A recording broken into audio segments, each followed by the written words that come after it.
Welcome to Janabheri news. ముందుగా headlines చూద్దాం.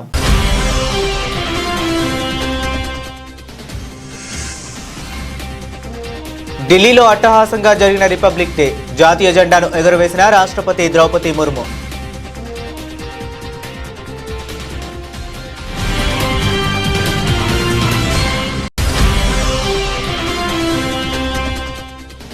గణతంత్ర దినోత్సవం సందర్భంగా జాతీయ యుద్ధ స్మారక చిహ్నం వద్ద నివాళులు అర్పించిన మోదీ. విధి నిర్వహణలో ప్రాణాలను అర్పించిన వారిని గౌరవించేందుకు ఒక క్షణం మౌనం పాటించిన ప్రధాని.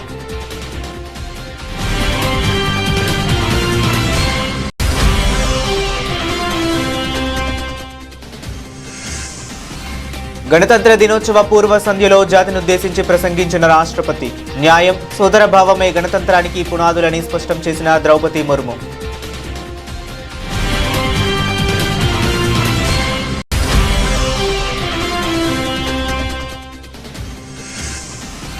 వ్యోమగామి శుభాంశు శుక్లాకు భారతదేశ అత్యున్నత శాంతికాల శౌర్య పురస్కారం అశోక చక్ర. రిపబ్లిక్ డే వేడుకలు ప్రదానం చేసిన రాష్ట్రపతి ముర్ము.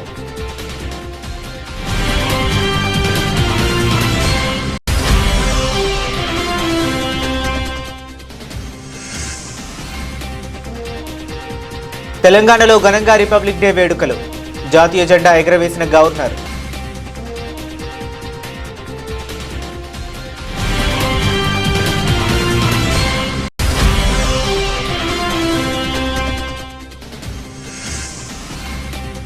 ఏపీ ఘనంగా జరిగిన గణతంత్ర దినోత్సవ వేడుకలు.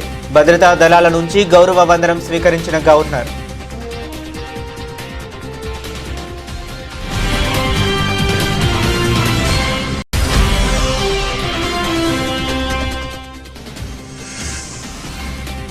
రాష్ట్రంలో ధరణిలో జరిగిన అవకతవకలను వెలికి తీయడానికి ఫోరెన్సిక్ ఆడిట్ చేపడతాం ప్రకటించిన మంత్రి పొంగులేటి శ్రీనివాసరెడ్డి.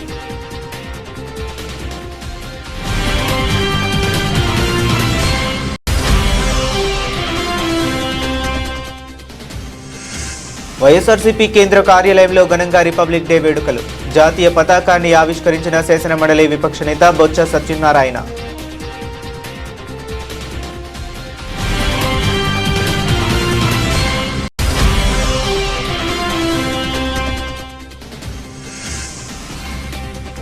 తెలంగాణ భవన్లో ఘనంగా రిపబ్లిక్ డే వేడుకలు.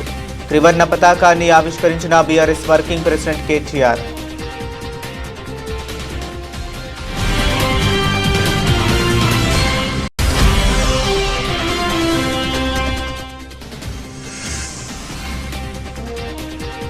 బీజేపీ ఆఫీసులో రిపబ్లిక్ డే వేడుకలు. కాంగ్రెస్ పై రామచంద్రరావు విమర్శలు.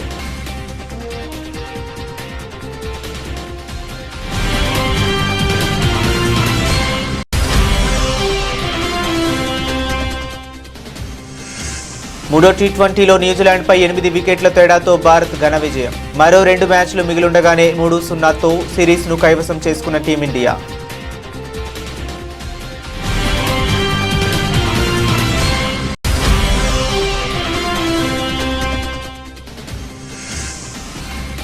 సినిమా ఫలితాలపై మెగాస్టార్ చిరంజీవికి కీలక వ్యాఖ్యలు. తప్పు ఏదైనా ఉంటే దానిని తనపైనే వేసుకుంటానన్న చిరంజీవి.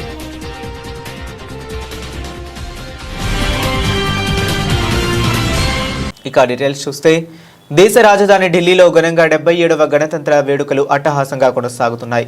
వందే మాతరం 150 ఏళ్లు ప్రధాన ఇతివృత్తంతో వేడుకలు నిర్వహిస్తున్నారు. ఉదయం 10:30 కర్తవ్య పథలో వేడుకలు ప్రారంభం కాగా రాష్ట్రపతి ద్రౌపది ముర్ము జాతీయ పతాకాన్ని ఆవిష్కరించారు. అనంతరం భద్రతా బలగాలు గౌరవ వందనం స్వీకరించారు. జెండా ఆవిష్కరణ అనంతరం పరేడ్ ప్రారంభమైంది. 6050 మంది సైనికులతో ఈ పరేడ్ నిర్వహించారు. ఇందులో 17 రాష్ట్రాలు 13 కేంద్ర ప్రభుత్వ శకటాలను ప్రదర్శించారు. ఈ సందర్భంగా భారతీయ వ్యోమగామి శుభాంశు శుక్లాకు రాష్ట్రపతి ద్రౌపది ముర్ము అశోక చక్రం ప్రదానం చేశారు.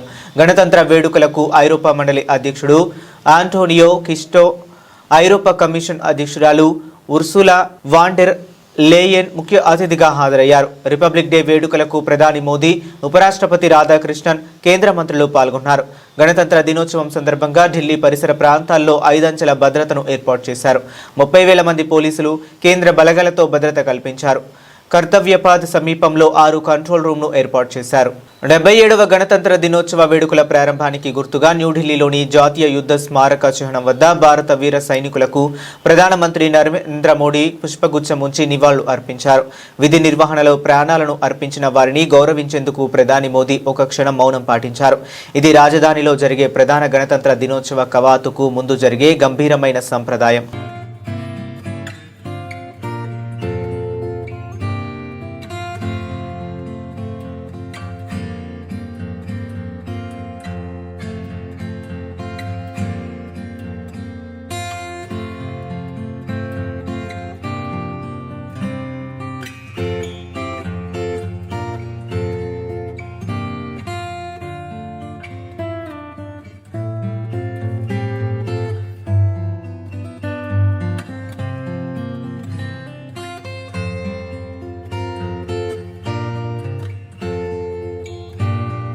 గణతంత్ర దినోత్సవం సందర్భంగా రాష్ట్రపతి ద్రౌపది ముర్ము జాతిని ఉద్దేశించి ప్రసంగించారు. న్యాయం, సోదరభావం అనే రెండు కీలకమైన అంశాలను మన రాజ్యాంగం నిర్వచించిందని, అవే గణతంత్రానికి పునాదులని ఆమె స్పష్టం చేశారు.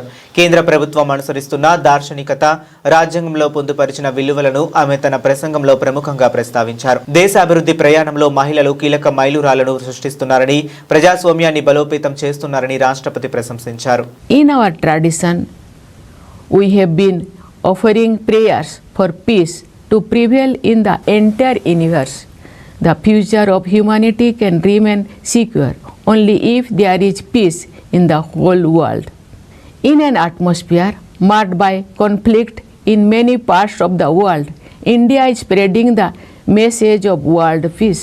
Last year, our country launched precision strikes against terror infrastructure through Operation Sindoor. Terror centers were destroyed and many terrorists met their end. Our self-reliance in the field of defense powered the historic success of Operation Sindoor. At the Siachen base camp, I saw our brave soldiers fully prepared and motivated to defend the country even amidst extremely challenging conditions. I also had the opportunity to fly in the Sukhoi and Rafale fighter planes of the Indian Air Force. I saw the combat readiness of the Air Force. I witnessed the extraordinary capabilities of the Indian Navy's indigenously built aircraft carrier INS Vikrant. I also studied in the submarine INS Bagsir. Based on the strength of the Army, Air Force and Navy, people have complete trust in our defense preparedness. Since 7th November last year, celebrations marking 150 years of the composition of our national song Vande Mataram are also being organized. దేశ రాజధాని ఢిల్లీలో 77వ గణతంత్ర దినోత్సవంలో దేశభక్తి అంబరాన్నంటింది. రాష్ట్రపతి జాతీయ పతాకావిష్కరణతో ప్రారంభమైన వేడుకలు కన్నుల పండుగగా కొనసాగాయి. ఈ వేడుక ప్రారంభానికి ముందు భారత వ్యోమగామి గ్రూప్ కెప్టెన్ శుభాంశు శుక్లా రాష్ట్రపతి చేతుల మీదుగా అత్యున్నత శౌర్య పురస్కారం అశోక చక్రాను అందుకున్నారు. అంతర్జాతీయ అంతరిక్ష కేంద్రాన్ని సందర్శించిన తొలి భారతీయుడుగా శుభాంశు శుక్లా అరుదైన గుర్తింపు సొంతం చేసుకున్న విషయం తెలిసిందే. 25 जून 2025 को एक्सियम 4 मिशन के तहत ग्रुप कैप्टन शुक्ला ने निडरता और आत्मविश्वास के साथ अंतर्राष्ट्रीय अंतरिक्ष स्टेशन ISS के लिए 20 दिनों की यात्रा के लिए आगे बढ़े, जो भारत के मानव अंतरिक्ष उड़ान कार्यक्रम के लिए एक मील का पत्थर साबित हुआ.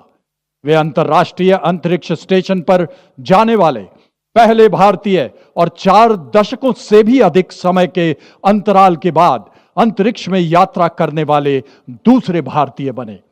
मिशन के दौरान आपने अंतर्राष्ट्रीय अंतरिक्ष स्टेशन में रहते हुए कई जटिल प्रयोग किए, जो कि सूक्ष्म गुरुत्वाकर्षण, मानव शरीर, मनोविज्ञान और अंतरिक्ष में इस्तेमाल होने वाले आधुनिकतम पदार्थों पर आधारित था. अंतरिक्ष यात्रा से जुड़ी अत्यधिक चुनौतियों और खतरों के बावजूद आपने अदम्य साहस का प्रदर्शन किया और पूरे मिशन के दौरान संयम बनाए रखा.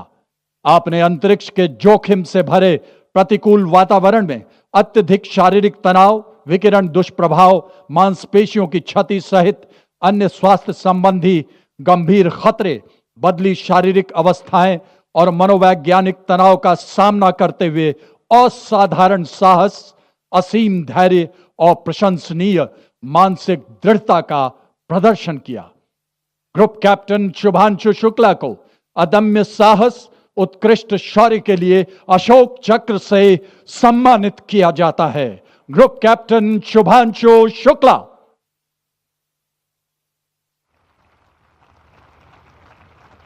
తెలంగాణ వ్యాప్తంగా 77వ గణతంత్ర దినోత్సవ వేడుకలు ఘనంగా జరిగాయి. సికింద్రాబాద్లోని పరేడ్ గ్రౌండ్స్లో నిర్వహించిన రాష్ట్ర స్థాయి అధికారిక కార్యక్రమంలో గవర్నర్ జిష్ణుదేవ్ వర్మ జాతీయ జెండాను ఆవిష్కరించారు. అనంతరం ఆయన సాయుధ దళాల గౌరవ వందనం స్వీకరించారు. ఈ వేడుకలకు డిప్యూటీ సీఎం బట్టి విక్రమార్క, మంత్రులు కోమటిరెడ్డి వెంకటరెడ్డి, శ్రీధర్ బాబు, శాసనసభ స్పీకర్ గడ్డం ప్రసాద్, మండలి చైర్మన్ గుత్తా సుఖేందర్ రెడ్డి హాజరయ్యారు. అంతకుముందు తెలంగాణ అసెంబ్లీ ప్రాంగణంలో స్పీకర్ గడ్డం ప్రసాద్, శాసన మండలిలో చైర్మన్ గుత్తా సుఖేందర్ రెడ్డి జాతీయ పతాకాన్ని ఎగురవేశారు. రాష్ట్ర సచివాలయంతో పాటు జిల్లా కేంద్రాలు, ప్రభుత్వ కార్యాలయాలు, విద్యా సంస్థల్లోనూ రిపబ్లిక్ డే వేడుకలను ఉత్సాహంగా నిర్వహించారు. ఈ సందర్భంగా దేశం కోసం ప్రాణాలు అర్పించిన స్వాతంత్ర్య సమర యోధులను, రాజ్యాంగ నిర్మాతలను స్మరించుకున్నారు. రాష్ట్ర వ్యాప్తంగా అన్ని ప్రాంతాల్లో దేశభక్తి వాతావరణం నెలకొంది. For the first time, a farmer commission has been constituted to enhance farmers' economy and promote sustainable agricultural practices through modern technologies, soil health management, organic farming and effective implementation of welfare schemes, thereby improving productivity and reducing indebtedness. The problem-ridden Dharani portal was replaced with the farmer-friendly Bhu Bharati Act. This initiative aimed to resolve long-standing land disputes. After a long gap, the government has successfully completed the recruitment of Group 1, Group 2, Group 3 and Group 4 categories through the Telangana Public Service Commission. 62,749 youth have been given jobs through Public Service Commission, Police Recruitment Board and other recruitment agencies till date.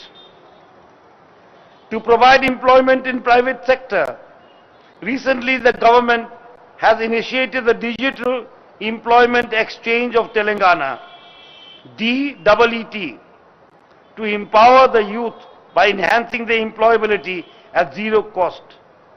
A total of 1,22,337 job seekers were enrolled, 1,892 employers onboarded.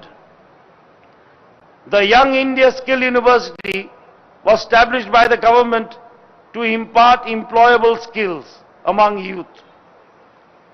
Major reforms in school and higher education sectors are introduced. ఆంధ్రప్రదేశ్లో గణతంత్ర దినోత్సవ వేడుకలను నిర్వహించారు. High court సమీపంలో ప్రత్యేకంగా ఏర్పాటు చేసిన parade మైదానంలో జరిగిన ఈ వేడుకలు ప్రభుత్వ ప్రతిష్టను చాటేలా సాగాయి. రాష్ట్ర గవర్నర్ జస్టిస్ అబ్దుల్ నజీర్ జాతీయ పతాకాన్ని ఆవిష్కరించి అధికారిక గౌరవ వందనం స్వీకరించారు. ఈ కార్యక్రమానికి ముఖ్యమంత్రి చంద్రబాబు, డిప్యూటీ సీఎం పవన్ కళ్యాణ్తో పాటు మంత్రులు, అధికారులు హాజరయ్యారు. Indian army, CRPF, Kurnool, APSP 2వ బెటాలియన్, మహా వివిధ భద్రతా దళాలు గవర్నర్కు గౌరవ వందనం అందించాయి. వేడుకల అనంతరం గవర్నర్ అబ్దుల్ నజీర్ రాష్ట్ర ప్రజలను ఉద్దేశించి ప్రసంగించారు.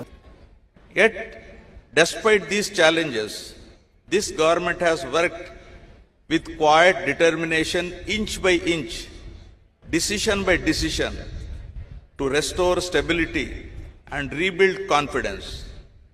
Every initiative, every reform, every review has been aimed at reviving growth and fulfilling the aspirations of our people. This effort has not been easy. It has demanded discipline, resilience, and faith in our collective purpose. But the results are visible. Projects are moving. Institutions are regaining strength, and public trust is being rebuilt. The journey of recovery and transformation has begun. To guide this course, my government has anchored its actions in a clear vision, Swarnandhra at 2047. Our goal is to build a strong, inclusive, and globally competitive state by the centenary of India's independence. The guiding framework for this vision is the Padi Sutralu, the 10 fundamental principles of governance. On this Republic Day, I am proud to place before you the progress achieved under these 10 guiding principles that define the direction and destiny of our state.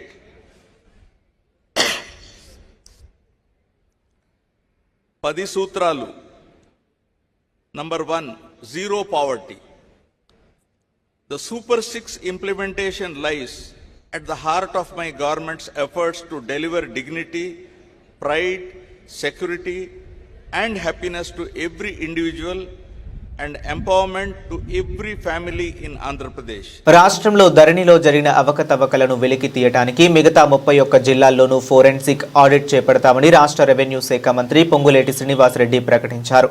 ఇప్పటికే సిరిసిల్ల, సిద్దిపేట జిల్లాల్లో audit పూర్తి చేసిన కేరళ సంస్థ నివేదిక సమర్పించిందని, త్వరలోనే మిగతా జిల్లాల్లోనూ audit చేపడతామన్నారు. తద్వారా పేదల భూమి పేదలకు దక్కేలా చర్యలు తీసుకుంటామని స్పష్టం చేశారు. శిక్షణ పూర్తి చేసుకున్న వారికి ఖమ్మం కలెక్టరేట్లో లైసెన్స్డ్ సర్వేయర్లుగా గుర్తింపు పత్రాల పంపిణీ తర్వాత జరిగిన సభలో ఆయన మాట్లాడుతూ, ఇచ్చిన మాటకు కట్టుబడి తమ ప్రభుత్వం ధరణిని బంగాళాఖాతంలో పడేసి ఆధునిక సాంకేతిక పరిజ్ఞానాన్ని అనుసంధానించి రైతన్నకు అండగా భూభారతి చట్టాన్ని అందుబాటులోకి తెచ్చిందన్నారు. ప్రతి పౌరుడికి ఆధార్ మాదిరిగానే ప్రతి రైతుకు భూధార్ అందిస్తామని మంత్రి పొంగులేటి చెప్పారు. భూముల సర్వే కోసం రాష్ట్ర వ్యాప్తంగా ఎంపిక చేసిన 5,500 మంది లైసెన్స్డ్ సర్వేయర్లు నిష్పక్షపాతంగా పనిచేసి రైతుల భూములకు భద్రత కల్పించాలన్నారు. అగ్రికల్చరల్ ల్యాండ్ కి సంబంధించిన రిజిస్ట్రేషన్స్ లో అవకతవకలు జరిగాయని, ఈ అవకతవకలు భూభారతి వచ్చిన తర్వాతనే ఆ రిజిస్ట్రేషన్ ఫీజులో ఫ్రాడ్ జరిగిందని ప్రతిపక్షంలోని కొంతమంది ముఖ్యులు అనేక వేదికల మీద అవాక్కులు చవాక్కులు పేలారు. ప్రతిపక్షంలో ఉండే శాసనసభ్యుడు అంటాడు 1000 కోట్లు ఫ్రాడ్ జరిగిందంటాడు. ఇంకొక మాజీ మంత్రి అంటాడు 1000 కోట్లు కాదు 1500 కోట్లు ఫ్రాడ్ జరిగిందంటాడు. ఇంకొక మాజీ మంత్రి భూములే భూభారత్లో మొత్తం కూడా గోల్మాల్ అయ్యాయని చెప్తాడు. ఏదైతే ఒక ప్రత్యేకమైన కమిటీ నేసాం ఎక్స్పర్ట్స్ తో, నిన్ననే దాని మీద రివ్యూ చేశాను. రివ్యూ చేసిన తర్వాత ఏవైతే అవకతవకలు జరిగాయని అంటున్నారో దానికి ప్రధానమైన సూత్రధారులు, పాత్రధారులు ఆనాడు ధరణిలో ఉండే లొసుగులే అనేది స్పష్టంగా తెలియటం జరిగింది. అది కూడా ఆనాటి ప్రభుత్వంలోనే మేజర్ డబ్బులు జరిగింది. అది కూడా సుమారు వారన్నట్టు 1000 కోట్లో 1500 కోట్లో కాదు, నాకు తెలిసినంత వరకు నా దగ్గర ఉన్న లెక్క వరకు 3,90,00,000 రూపాయలు. వాటిని కూడా అన్ని జిల్లాల్లో ఎక్కడైతే తప్పు జరిగిందో వాటి ఎఫ్ఐఆర్ కేసులు రిజిస్టర్ చేశాం. వాళ్ళ మీద ఆల్రెడీ అరెస్ట్ చేశాం, మీ సేవ నడిపే వాళ్ళని. అటువంటి కూడా భవిష్యత్తులో ఎక్కడైతే లొసుగులున్నాయో ఆ అన్నిటినీ పూర్తిగా కాంక్రీట్ తో వాటిని భూస్థాపితం చేసే కార్యక్రమాన్ని కూడా చేపట్టాం. వైఎస్ఆర్సీపీ కేంద్ర కార్యాలయంలో రిపబ్లిక్ డే వేడుకలు ఘనంగా నిర్వహించారు. శాసనమండలి ప్రతిపక్ష నేత బొత్స సత్యనారాయణ పోలీసుల గౌరవ వందనం స్వీకరించారు. అనంతరం జాతీయ జెండాను ఆవిష్కరించారు. ఎమ్మెల్యే లేళ్ల అప్పిరెడ్డి, పార్టీ నేతలు వెల్లంపల్లి శ్రీనివాసరావు, మల్లాది విష్ణు, మురుగుడు హనుమంతరావు తదితరులు హాజరయ్యారు. ఈ సందర్భంగా బొత్స సత్యనారాయణ మాట్లాడుతూ, దేశానికి స్వతంత్రం కోసం ఎంతో మంది మహానుభావులు ప్రాణత్యాగం చేశారన్నారు. అంబేద్కర్ తలపెట్టిన ఆశయాలకు అనుగుణంగా అందరూ పనిచేయాలని ఆయన పిలుపునిచ్చారు. అంబేద్కర్ స్ఫూర్తికి ప్రభుత్వాలు తూట్లు పొడుస్తున్నాయి. స్వార్థం, అవినీతితో ప్రభుత్వాలు పాలన చేస్తున్నాయి. రాష్ట్రంలో ప్రభుత్వం అంబేద్కర్ ఆశయాలకు వ్యతిరేకంగా పనిచేస్తుందని బొత్స సత్యనారాయణ పేర్కొన్నారు.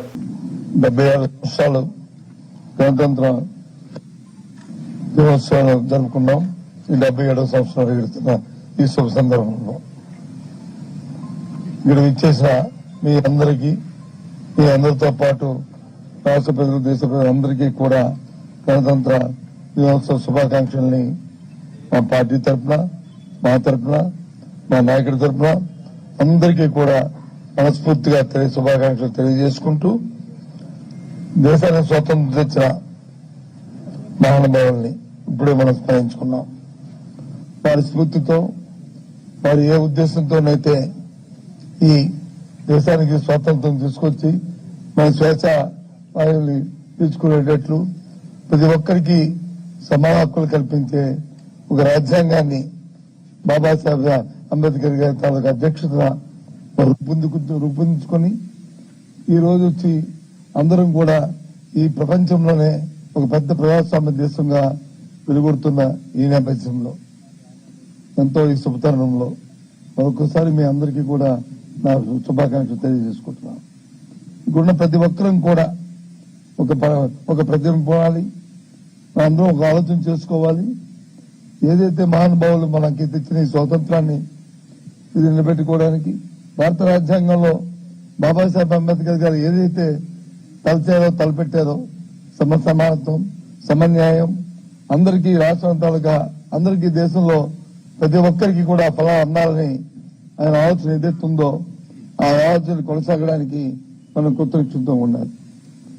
దురదృష్టవశాత్తు ఇవాళ వస్తున్న మరి ప్రభుత్వాలు ఆ స్ఫూర్తిని వారు విడనాడి వ్యక్తిగత మరి కాంక్షతో వ్యక్తిగతమైన హైదరాబాద్ లోని తెలంగాణ భవన్ లో 77వ గణతంత్ర దినోత్సవాన్ని ఘనంగా జరుపుకున్నారు. ముందుగా తెలంగాణ భవన్ లో బీఆర్ఎస్ వర్కింగ్ ప్రెసిడెంట్ కేటీఆర్ జాతీయ జెండా ఆవిష్కరించారు. అనంతరం తెలంగాణ భవన్ లో మాజీ మంత్రి సబితా ఇంద్రారెడ్డి ఆధ్వర్యంలో చేవెళ్ల నియోజకవర్గానికి చెందిన బీజేపీ నేత మాజీ ఎంపీపీ విజయ్ భాస్కర్ రెడ్డి తన అనుచరులతో కలిసి ఇవాళ బీఆర్ఎస్ లో చేరారు. ఈ కార్యక్రమంలో కేటీఆర్ గులాబీ కండువా కప్పి ఆయన్ను పార్టీలోకి ఆహ్వానించారు. అనంతరం కేటీఆర్ మాట్లాడుతూ కాంగ్రెస్ పార్టీ ఇలా హామీలిచ్చి అందరినీ మోసం చేస్తుందని ఆనాడే చెప్పారు. అన్నట్లుగానే 2 ఏళ్లలో రేవంత్ ఏ ఒక్క వర్గాన్ని వదిలిపెట్టకుండా అందరినీ మోసం చేశాడని తెలిపారు. కాంగ్రెస్ పార్టీ ఇచ్చిన మేనిఫెస్టోను సీఎం రేవంత్ రెడ్డి తుంగలో తొక్కుతున్నాడని బీఆర్ఎస్ వర్కింగ్ ప్రెసిడెంట్ కేటీఆర్ విమర్శించారు. అనేక అబద్దాలు, అడ్డగోలు హామీలు ఇచ్చి అధికారంలోకి వచ్చిన తర్వాత ప్రజలను పక్కన పెట్టారు, పరిపాలన వదిలేశారని మండిపడ్డారు. గణతంత్ర దినోత్సవం అంటే భారత రాజ్యాంగం అమల్లోకి వచ్చిన రోజు ఈ రోజు. మరి భారత రాజ్యాంగంలో చెప్పిన మాటలని, అందులో పేదవాళ్ళ కోసం ముఖ్యంగా పొందుపరిచిన హక్కులని, వీటన్నిటిని కూడా మేము కాపాడుతామని చెప్పే కాంగ్రెస్ పార్టీ ఇవాళ రాజ్యాంగమే కాదు వాళ్ళు రాసిచ్చిన మేనిఫెస్టోను కూడా తుంగలో దొక్కుతా ఉన్నారు. మీకు తెలుసు, ఎన్నికలకు ముందు కాంగ్రెస్ వాళ్ళు ఎన్ని అందమైన మాటలు చెప్పిండ్రు, ఎన్ని అందమైన అబద్ధాలు చెప్పిండ్రో మీకు తెలుసు. ఇప్పుడే శ్రీమతి సబితా ఇంద్రారెడ్డి గారు, మన సబితక్క మీకు కొన్ని విషయాలు గుర్తు చేసింది. మీకు గుర్తుండాలి, ఆ రోజు రేవంత్ రెడ్డి గారు ఏమన్నారు, కేసీఆర్ గారు ఆడపిల్ల పెళ్లి చేసుకుంటే ₹1,00,000 ఇస్తున్నాడు, ఆ ₹1,00,000 కూడా పెళ్ళైన 6 నెలలకు వస్తున్నది, మీరు నాకు అవకాశం ఇవ్వండి, నేను ఒక ₹1,00,000 కాదు మీదికెళ్ళి తులం బంగారం ఇస్తా, అది కూడా మీరు లగ్న పత్రిక పెట్టుకొని నా దగ్గరికి వస్తే అదే రోజు అప్పచెప్తా అన్నాడు. మరి ఇవాళ 2 ఏళ్ళు దాటిపోయింది, 2 ఏళ్ళ 2 నెలలకు వచ్చింది. ఎవరికన్నా తులం బంగారం వచ్చిందా? పొరపాటున వచ్చిందా? నేను ముందే చెప్పిన మీకు, రంగారెడ్డిలో ఏం చెప్పినా, వికారాబాద్లో చెవెళ్ళని కూడా తిరిగి ప్రచారం చేసిన నేను, మా అక్క. అప్పుడు చెప్పిన నేను, అమ్మ వీళ్ళు బంగారం ఇచ్చిన వాళ్ళు కాదు, బంగారం ఇచ్చే బాపతులు కాదు, వీళ్ళు మెడల పుసిలతాడు కూడా ఎత్తుకపోతారు, మీరు సాధిస్తే అని చెప్పిన. ఉన్నది ఎత్తుకపోయేటోళ్ళు తప్ప వీళ్ళు ఇయ్యరమ్మా అని చెప్పిన. సరే, కొంతమంది మోసపోయింది. వాస్తవం ఏంటంటే ఆశపడ్డారు. ఇప్పుడు గరీబోళ్ళు ఆశపడితే తప్పు లేదు, 10,000 15,000 ఇస్తా అంటే రైతులు ఆశపడ్డారు. అట్లాగే మరి కేసీఆర్ గారు 200 2,000 చేసింది కదా, ఈయన 4,000 చేస్తా అంటున్నాను ముసలోళ్ళు కొంతమంది ఆశపడ్డారు. మా ఆడపిల్లలు, మా ఆడబిడ్డలు 2,500 ఇస్తే నెల కంటే దేనికైనా వనికి కదా, పిల్లలకు ఉప్పుకో పప్పుకో వనికి వస్తుంది కదా అని ఆడపిల్లలు ఆశపడ్డారు. మొత్తానికి అందరూ కాంగ్రెస్ బుట్టల పడ్డందుకు ఇవాళ అందరం కలిసి బొందల పడ్డట్టు అయిపోయింది. ఇవాళ వాస్తవం ఏంటి అంటే, ఈ 2 ఏళ్లలో రేవంత్ రెడ్డి గారి ప్రభుత్వం, కాంగ్రెస్ ప్రభుత్వం ఏ ఒక్క వర్గాన్ని విడిచిపెట్టకుండా అందరినీ మోసం చేసింది. తెలంగాణ బీజేపీ రాష్ట్ర కార్యాలయంలో గణతంత్ర దినోత్సవ వేడుకలు ఘనంగా జరిగాయి. రాష్ట్ర బీజేపీ అధ్యక్షుడు రామచంద్రరావు జాతీయ జెండాను ఎగురవేశారు. అనంతరం ఆయన మాట్లాడుతూ తెలంగాణ ప్రజలకు గణతంత్ర దినోత్సవ శుభాకాంక్షలు తెలిపారు. చాలా మంది రాజ్యాంగాన్ని మార్చే ప్రయత్నాలు చేశారని, నెహ్రూ రాజ్యాంగాన్ని పక్కకు పెట్టారని విమర్శించారు.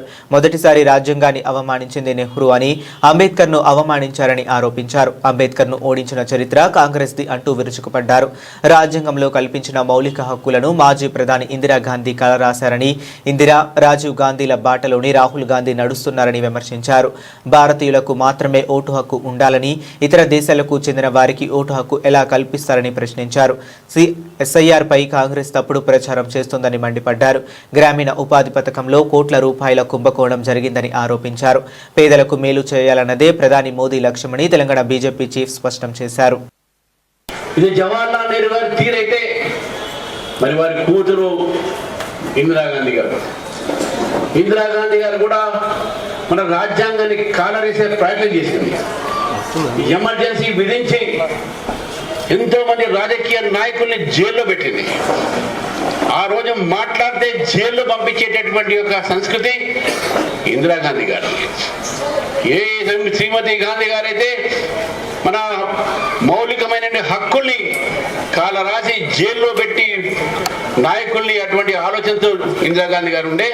మరి ఆమె తనయుడు ఉన్నటువంటి ఒక రాజీవ్ గాంధీ గారు కూడా ఆ రోజు ప్రధానమంత్రి అయిన తర్వాత సుప్రీంకోర్టు షాబానో కేసులో జడ్జిమెంట్ ఇచ్చిన తర్వాత కూడా యూనిఫామ్ సివిల్ కోడ్ రావాలి ఈ దేశంలో తర్వాత కూడా సుప్రీంకోర్టు ఒక జడ్జిమెంట్ కూడా పక్కకు పెట్టి కేవలం బుజ్జగించేటటువంటి రాజకీయాల కోసం ముస్లిం ఉమెన్ ప్రొటెక్షన్ యాక్ట్ తీసుకొని ఆ షాబాను కేసు జ్యుడిషియరీకి అవమానపరిచేటువంటి ప్రయత్నం చేశారు.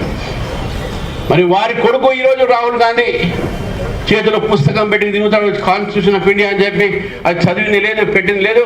మరి ఆయన కూడా ఈరోజు రాజ్యాంగాన్ని ఆహ్వానిస్తున్నారని చెప్తున్నారు. గుర్తుపెట్టుకోవాలి, అవమానిస్తా ఉన్నాడు రాజ్యాంగాన్ని.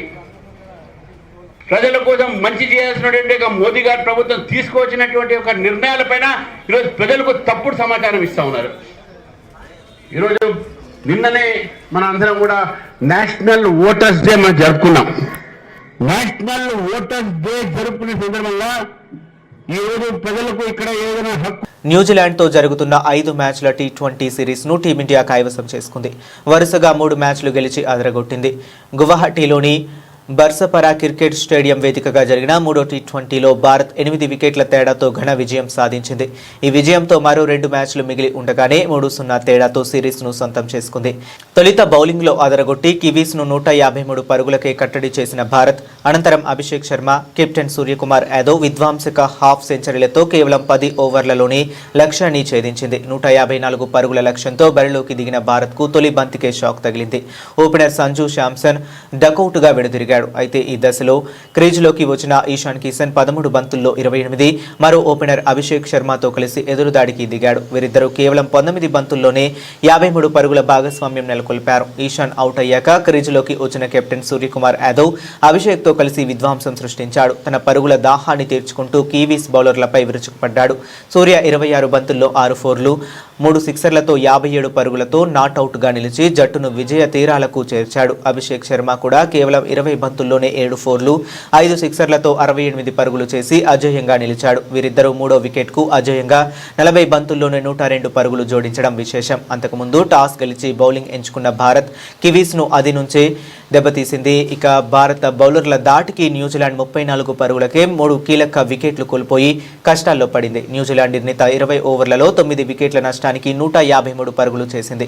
భారత బౌలర్లలో జస్ప్రీత్ బుమ్రా అద్భుతంగా బౌలింగ్ చేసి 4 ఓవర్లలో కేవలం 17 పరుగులిచ్చి 3 వికెట్లు పడగొట్టాడు. బ్యాటింగ్, బౌలింగ్ విభాగాల్లో పూర్తి ఆధిపత్యం ప్రదర్శించిన టీమిండియా సిరీస్ను కైవసం చేసుకుంది. నామమాత్రపంగా మిగిలిన చివరి 2 మ్యాచ్లలో బెంచ్ బలాన్ని పరీక్షించే అవకాశం ఉంది. సినిమా ఫలితాలపై మెగాస్టార్ చిరంజీవి కీలక వ్యాఖ్యలు చేశారు. ఆయన ప్రధాన పాత్రలో అనిల్ రావిపూడి దర్శకత్వంలో రూపొందిన చిత్రం మనశంకర వరప్రసాద్ గారు. ఇందులో నయనతార కథానాయికగా నటించగా వెంకటేష్ ఒక ముఖ్య పాత్ర పోషించారు. సంక్రాంతి కానుకగా విడుదలైన ఈ చిత్రం బాక్సాఫీస్ వద్ద భారీ విజయాన్ని నమోదు చేసి 300 కోట్లకు పైగా వసూలు సాధించింది. ఈ సందర్భంగా హైదరాబాద్లో నిర్వహించిన విజయోత్సవ సభలో చిరంజీవి మాట్లాడుతూ సినిమా చిత్రీకరణ సమయంలో చిత్ర బృందం మొత్తం ఒక కుటుంబంలా కలిసి పనిచేస్తే ఆ ప్రభావం తప్పకుండా తెరపై కనిపిస్తుందని, దానిని తాను గట్టిగా విశ్వసిస్తానని అన్నారు. సినిమాలన్నీ తనకు సంతోషాన్ని కలిగిస్తున్నాయని, అయితే ఇలాంటి చిత్రాలు మరింత ఉత్సాహాన్ని ఇస్తాయని ఆయన పేర్కొన్నారు. మనశంకర వరప్రసాద్కి ప్రతిరోజు షూటింగ్ వెళ్తుంటే మధ్యలో ఎక్కడ రోజు షూటింగ్ లేకపోతే ఇంట్లో మామూలుగా కూర్చుంటాం. అదేదో డల్గా ఉంటాం అని కాదు, కానీ స్తబ్దతగా ఉంటాం. అండ్ అబ్బా మీరు షూటింగ్ వెళ్తేనే హుషారుగా ఉంటారు, ఇంట్లో ఉంటే ఏదోలా ఉంటుంది, ఏ షూటింగ్ లేదో త్వరగా పెట్టమని చెప్పండి అనిల్ని అన్ని సురేఖ అంటుంటే నేను నిజంగా అంటుంది.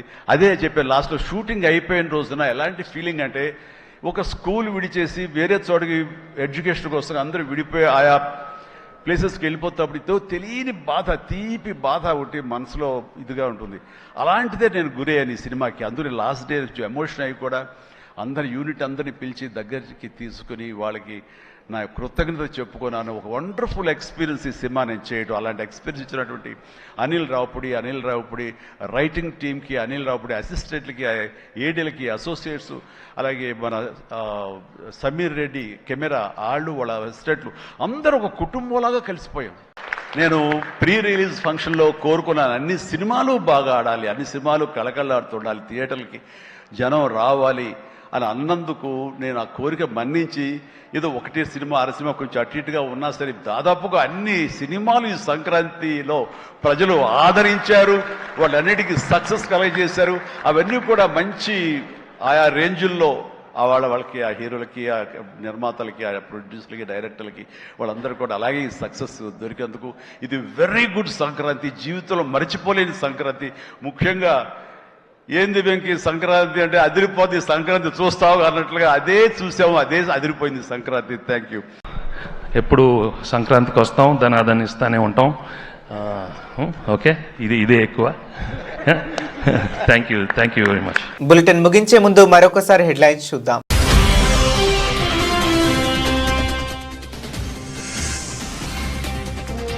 ఢిల్లీలో అట్టహాసంగా జరిగిన రిపబ్లిక్ డే. జాతీయ జెండాను ఎగురవేసిన రాష్ట్రపతి ద్రౌపది ముర్ము.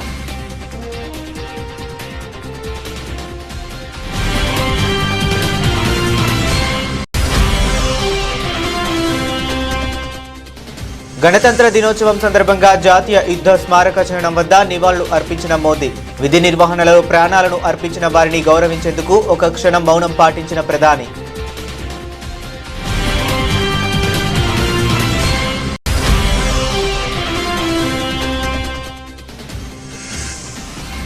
గణతంత్ర దినోత్సవ పూర్వ సంధ్యలో జాతినుద్దేశించి ప్రసంగించిన రాష్ట్రపతి. న్యాయం, సోదరభావమే గణతంత్రానికి పునాదులని స్పష్టం చేసిన ద్రౌపది ముర్ము.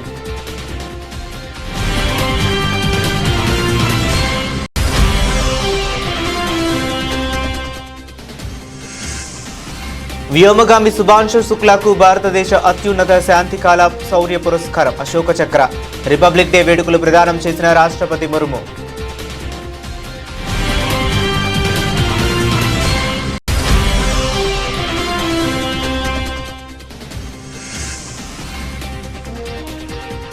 తెలంగాణలో ఘనంగా రిపబ్లిక్ డే వేడుకలు. జాతీయ జెండా ఎగురవేసిన గవర్నర్.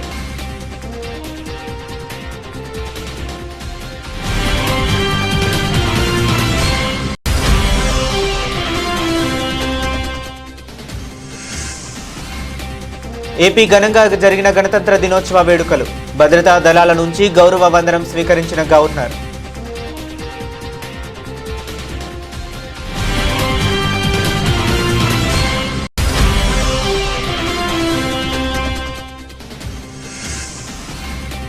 రాష్ట్రంలో ధరణిలో జరిగిన అవకతవకలను వెలికి తీయడానికి ఫోరెన్సిక్ ఆడిట్ చేపడతాం ప్రకటించిన మంత్రి పొంగులేటి శ్రీనివాసరెడ్డి.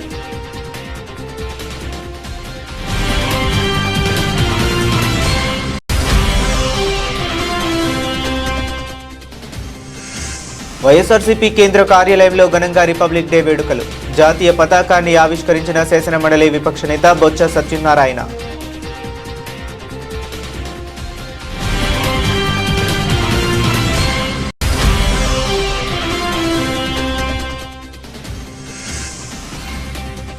తెలంగాణ భవన్లో ఘనంగా రిపబ్లిక్ డే వేడుకలు. త్రివర్ణ పతాకాన్ని ఆవిష్కరించిన బీఆర్ఎస్ వర్కింగ్ ప్రెసిడెంట్ కేటీఆర్.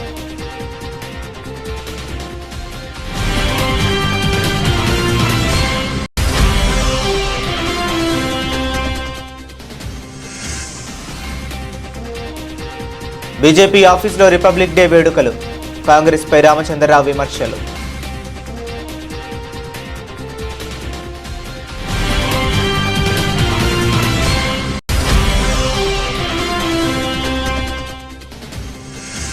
మూడో టీ20లో న్యూజిలాండ్పై 8 వికెట్ల తేడాతో భారత్ ఘన విజయం. మరో 2 మ్యాచ్లు మిగిలుండగానే 3-0తో సిరీస్ను కైవసం చేసుకున్న టీమిండియా.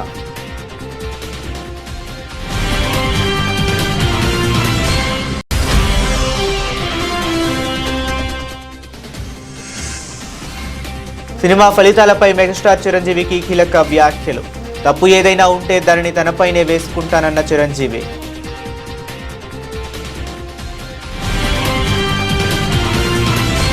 ఇవి ఇప్పటి వరకు ఉన్న అప్డేట్స్. మరిన్ని అప్డేట్స్ కోసం కీప్ వాచింగ్.